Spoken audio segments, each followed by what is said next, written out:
I'm Gwen Preston of Resource Maven. We're here at the Metals Investor Forum in Vancouver in May, and I'm joined by Carman of Tinka Resources. Thanks for coming to the show. Hi Gwen, great to see you again. Yes, so Tinka has some big news, imminent. I don't like that word because news often gets delayed, but I think this is imminent, and this is a big milestone. So for the first time, you're going to wrap a preliminary economic assessment around the Ayawilca project in Peru. So why don't you talk to us about what that's going to look like, obviously not in detail, and why that matters so much.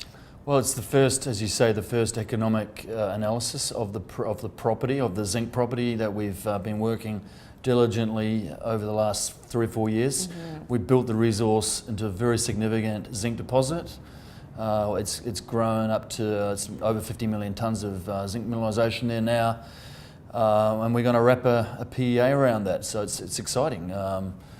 We've promised it to the market before the end of June, so that's where it'll be. It's a few weeks out, and that's it. And we're talking about a zinc space where there really aren't a lot of advanced assets. I mean, preliminary economic assessment is that advanced. You can debate that, but at the end of the day, there's not a lot of projects in the zinc space that are at the mine plan type stage. And so, for Ayawilca now to be one of the largest undeveloped zinc deposits in the world, and now to have numbers wrapped around it will, I think should make that asset stand out. Well, for the first time, people can take a close look at us and evaluate the project, the details around the project, the capex and the throughput and all that kind of stuff, and also look at the metallurgy. All that stuff is going to be released for the first time, and it's looking really good. I think it's going to be a great result when it comes out,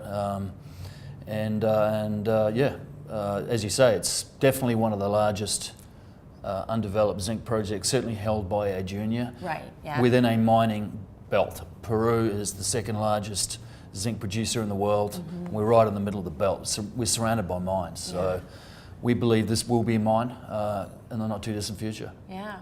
So the PEA, really important milestone, but you're still clearly building the resource. One of the standout aspects of Tinka to me has been how quickly the resource, how rapidly the resource has grown in the last few years. It has literally just jumped.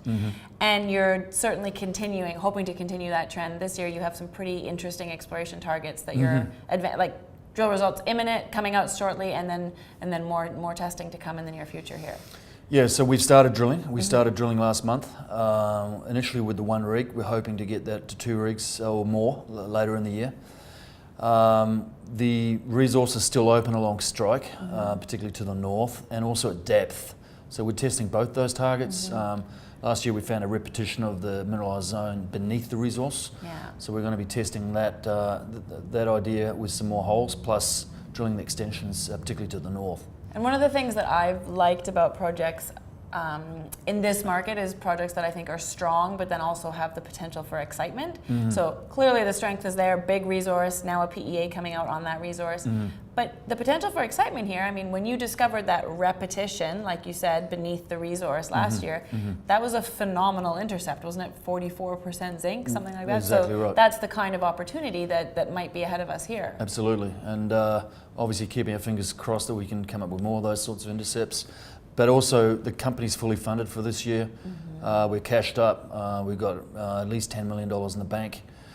We're fully funded for this year, and we've budgeted 10,000 metres of drilling for this year, subject to results, of course. So it's exciting. We're in a good space. We've got a great project. We're cashed up. We're very cheap too.